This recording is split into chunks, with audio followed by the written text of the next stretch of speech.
The history of the Disney I know. When you wish upon a star. Actually, that was a wish that I made as a young person, and my wish was to be in the movies and to go out to Hollywood, to be in one of those big movies. There was this audition at Walt Disney Productions for Babes in Toyland. I snuck in, and I got cast, but I didn't have a union card, so they dropped me from the call.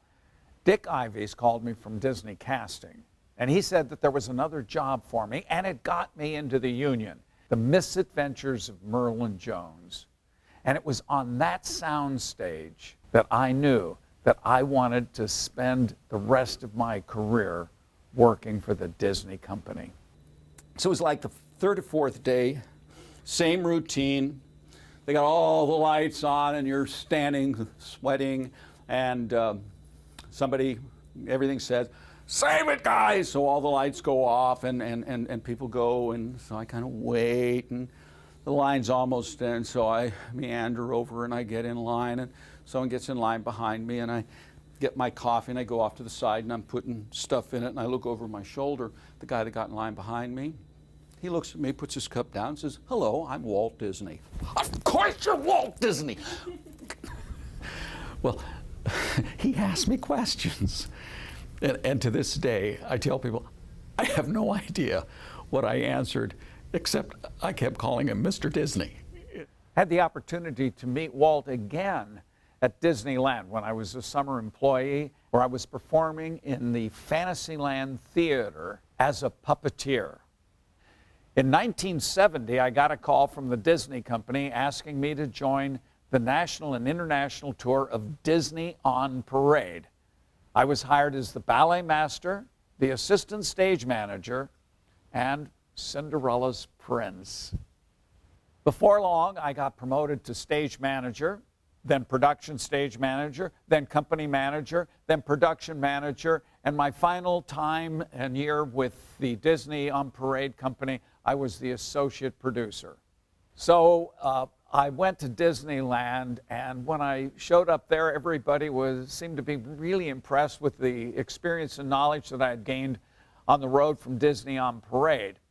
And they asked me if I would be willing to go to a place in Orlando, Florida, Walt Disney World, only until we can find someone to go there permanently.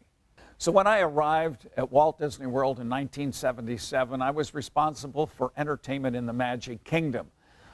But there was only a Magic Kingdom. So I also had responsibility for the resort area. We had the Hoop-de-Doo Revue at Fort Wilderness, the Luau at the Polynesian Resort, and we had the show at the Top of the World, guest artists. And I also did special events, whatever they may be. In fact, during my 7 years in the Magic Kingdom, I took part in the announcement, the groundbreaking, and the dedication of Epcot. In 1984, I moved to the convention resort area as the general manager, and then before long I was the senior producer. I had the opportunity to participate in some amazing events, including many openings, the Grand Floridian Resort, the Caribbean Beach. I even participated on a lesser scale for the Disney Cruise Lines and Disney's Hollywood Studios. It was called the Disney MGM Studios back there when it first opened. In 1998, I moved to what we called creative entertainment, and there I had the opportunity to manage groups of people, producers, directors, writers, designers, and help assign the creative teams to projects. During that time of creative entertainment, they asked me to focus my attentions on finding tomorrow's leaders, coaching, counseling, mentoring, molding, and shaping the leaders of tomorrow. On February 29th, 2008, leap year, I retired from Disney after spending 38 years with that wonderful company.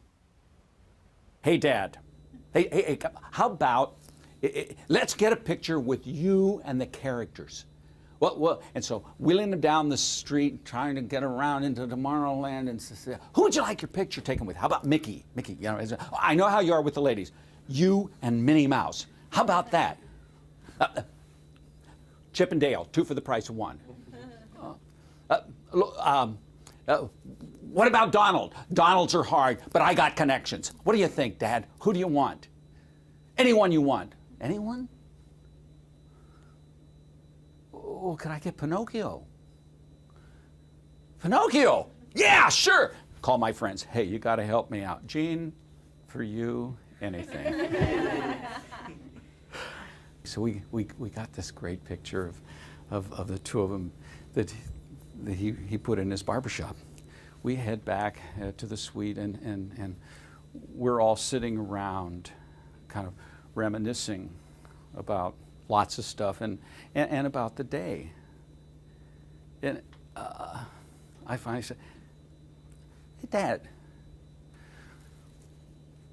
by the way, why Pinocchio? Those were the songs that I sang to you when you were a little boy. I've always known those songs.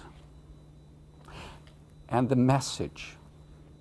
And he sang, when you wish upon a star, it makes no difference who you are.